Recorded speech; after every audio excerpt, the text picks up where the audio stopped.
Hi everyone, good morning. It's Victoria from Ask the Angels. I hope you're well on this Good Friday. So I have just finished doing a distant healing and I felt drawn to pulling a card. And the deck of cards that I've pulled from, that I don't think I've ever done a reading from before, I have with clients that have come, but never a reading that I remember doing online with you guys. And this is by the beautiful Judy Hall, a lovely crystal lady. And it's the Crystal Wisdom Healing Oracle deck. And the card that jumped out to me was this one. I've never used it before and I've never seen it before. It is pronounced rhodozite. I think that's how you pronounce it. Correct me if I'm wrong, anybody else, if you pronounce it in a different way. And Judy Hall, she separates her crystals into different sections when she's talking about the wisdom of healing with the oracle.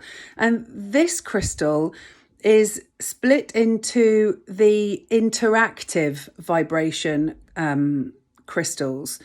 And the way and the reason that is it means it's interactive between the physical and the subtle energy bodies. So things that have happened in our past lives, things that have impacted energetically and physically, they work as a bridge between the two, and they can integrate into the environment and also around us and surround us to bring about well-being on all levels for us. So that's quite interesting in the fact that they're dynamic and energetic healing, which are obviously crystals are, but they help with transformation and well-being. And this crystal particularly, number 43, let me just go to it for you. It's kind of name, if you like, is Mighty Power. And it says she refers to it as a zingy crystal, and says that it's excellent for removing blockages and for adding vitality to the physical body. So maybe if you've been feeling a bit tired, because how it works is it cleanses, activates and powers up all of the chakras. So it kind of works on all the chakras and harmonizes the etheric bodies, and it encourages the flow of energy to all the cells and the spaces in between them. And then what she does is she splits the crystal into 3 sections where she talks about self and how you can gain more understanding from the type of crystal that it is. And then she talks about the divination, and then she talks about how it can help with healing and the things that you can do with it. So with the self and more understanding, she talks about karmic imprints that can come and sit in our bodies from past lives, but also emotional wounds and things that we've gone through from earlier in our present life, in this existing life, but also from previous lives. And what she says is that those things can create a sense of dis-ease in our body. And we don't know where they come from necessarily, but they create some kind of feeling in our body or dis-ease in our body that we've brought in. And she also says that our own negative or compulsive thought patterns can also play a part in that dis-ease and the way that other people's energy and thoughts are directed towards us. So what she's asking you to do is check out the harmony or lack of it, she says, in your energy field and in your environment, because they may well be disrupting your well-being.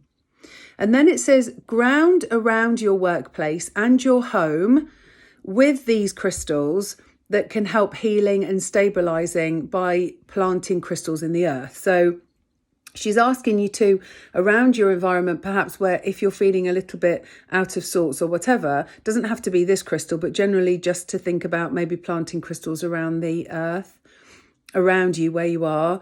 And then she asks you to think about living more in a healthy, stable environment, so that can then create a stable, healthy physical body.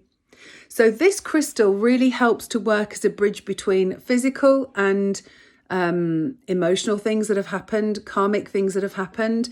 When I've Googled this crystal as well, the rhodozite, It also talks about the fact that it can help with moods, it can help with anxiety, so it can help with if you're struggling with depression and things like that too, because it's a bit of an interactive, vibrant crystal that maybe even if we don't know why we're feeling the way that we're feeling, that it can help us with that disease and that kind of rebuilding and balance in our bodies. So a bit of a different reading today. I don't know why, but I just trust my instincts with regards to the deck of cards that wanted to come. And this one really did. And this card flew out. So if you've got some of this, then maybe bring it out. If you haven't got some of it, then you can always use an image of it or ask for support with that. But for me, the biggest message from this crystal card today is about looking at how can we build that bridge between our physical and our emotional state that perhaps is causing us some tiredness or instability or lack of well-being that we're feeling because of emotional stuff that's gone on in our past life, trauma that's happened in our earlier life, and then we're struggling to kind of get the balance of that. So I hope that's helped, and wish you an amazing Good Friday today. And I shall be back probably next week now because it's Easter. And I'm around though. If anybody needs any help and support, I'm here. And I look forward to catching up with you all soon. Lots of love. Bye.